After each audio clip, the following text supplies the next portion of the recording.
At our wedding, my husband proudly announced that I would only get $50 a month to buy groceries. His words shocked me, and the happy, celebratory atmosphere instantly turned cold.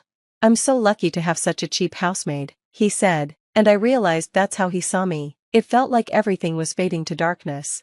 Suddenly, my father stood up and shouted, "Is that all you have to say, you jerk?" Jack, my husband, looked down on him and arrogantly said, "Don't get too cocky, old man."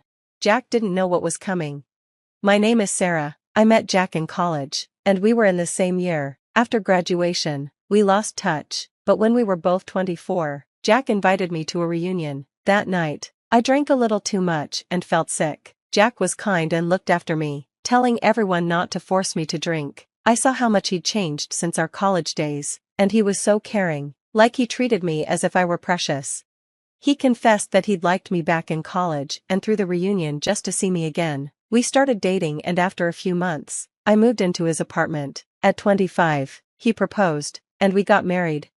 It turned out Jack was the heir to a large company. He never bragged about it, but people often told me I was lucky to marry him. His parents seemed really nice when we met them after our engagement, and I felt at ease. My parents were also happy about our marriage. My father, who owned a small business and had worked hard from a young age, was probably relieved that I wouldn't have to struggle financially anymore. Planning our wedding was exciting. We booked the venue and picked out my wedding dress together. But one evening, just a few months before the wedding, Jack said something unexpected at dinner. "Sarah, your cooking is always delicious. I think you'd be great at running the house as a full-time housewife," he said. I was surprised, because I had planned to continue working even after we got married. Jack had never mentioned wanting me to quit my job. He continued, "It's fine if you work part-time while doing housework and taking care of the kids. I'm sure you'd like some pocket money too." But I had been working hard at my job and wanted to keep working full-time. "I need to train a successor for the company, leave the money-making to me, and focus on being a homemaker," he said, smiling proudly like he was pleased to be the only one bringing in money. "But we don't even have kids yet, and even if we do, I still want to work. I don't want to put everything on you," I replied, trying to make him understand. My insistence seemed to upset Jack, and his face suddenly darkened. "I won't slack off on housework or raising kids, I promise," I found myself saying, because I really wanted to keep working. Jack smiled brightly and said, "Okay, if you insist, that's fine. They say women feel uneasy when they lose touch with society, so go ahead and do your best with housework and childcare." I was relieved that he agreed, but something about his words, "do your best with housework and childcare," didn't sit right with me. When I talked about it with my friends, they told me, "Jack cares about you, Sarah, he's a good husband." Their words made me feel happy, like I was being cared for, and it eased my concerns. After that, Jack and I would sometimes talk about our future. "Sarah, you're such a strong, independent woman who wants to keep working even after we get married. I'm lucky to have someone like you as my wife," he would say. His kind words always made me happy. "I'll help out with some of the housework too." "All right, I'll handle the household accounts and give you the living expenses. We'll stick to that budget each month," he added. I was touched by his offer because I had always thought managing finances was a woman's job. I felt relieved knowing I wouldn't have to do everything myself. Our wedding day finally came, surrounded by many guests. The ceremony went smoothly, and I was filled with happiness. But then, at the end of the ceremony, something shocking happened. During his speech, Jack suddenly said, "I'm going to make my wife work with only $50 for groceries every month." I was stunned, my mouth dropped open in disbelief. The other guests began whispering, and the once joyful atmosphere turned cold. Jack grinned at me, oblivious to the fact that he had just ruined our wedding. "I'm so lucky to have such a cheap maid," he said.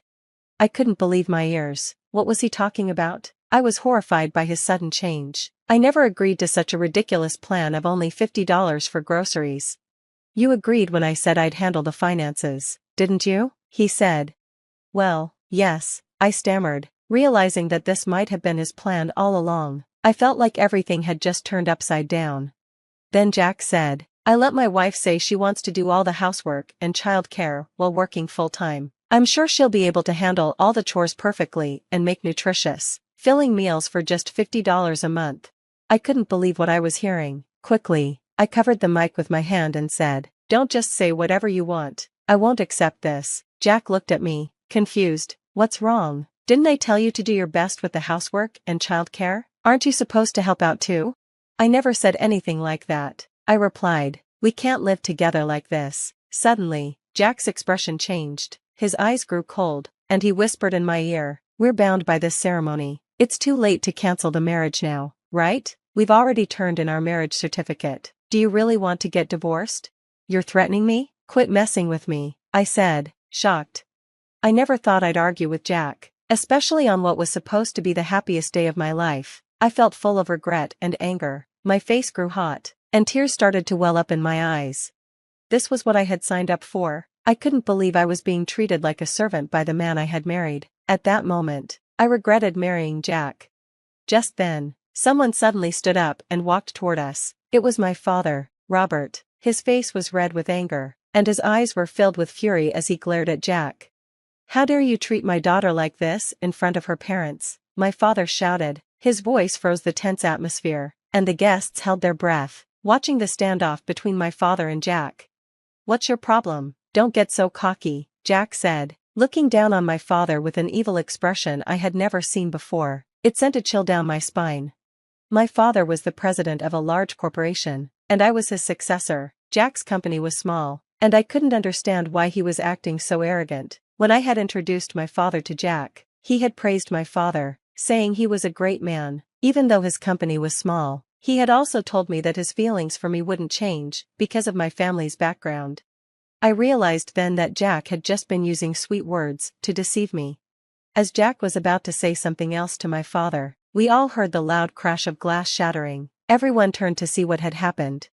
There, standing in the doorway, was Jack's father. His hand was shaking, and his face had turned an alarming shade of blue. His expression was full of panic, in complete contrast to Jack's calm demeanor. Jack's father looked like he was about to faint, his face pale and trembling. I could understand why. His son had been saying things that would anger the last person he'd want to upset.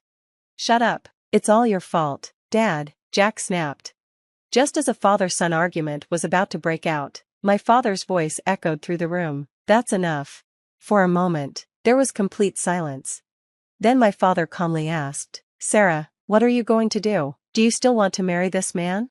I quietly shook my head. I can't be happy marrying a man like this, a man who would treat me like a maid, trying to make me live on just $50 for food each month. I can't bear the thought of being with him. This is economic abuse, isn't it? "Jack, I will sue you. I'm also going to annul our marriage. Be prepared for that."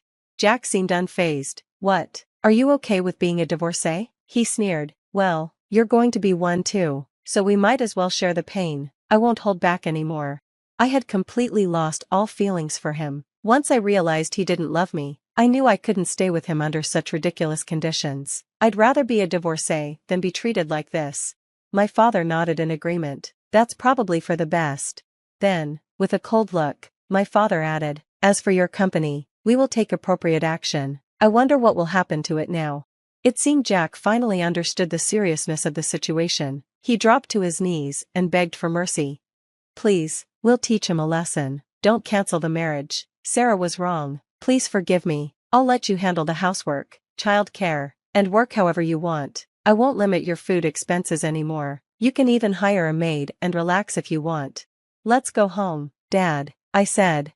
I apologized to all the guests and returned their gift money. Then I canceled the wedding. Thanks to the skilled lawyer my father hired, we were able to sue Jack in court. The reason for our broken engagement was determined to be Jack's fault, and he was forced to pay for all the wedding costs. On top of that, I received compensation. Because he failed at securing a convenient marriage and humiliated his father by making him beg on his knees, Jack was disowned by his parents. He would never be able to become the CEO of the company now.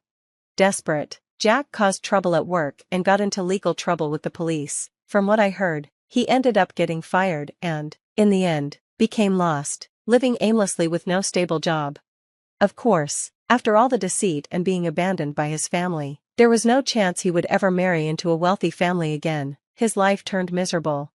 As for me, I became a divorcee, but my father introduced me to a kind and sincere young employee at his company. We've been dating, and we're planning to get married next year.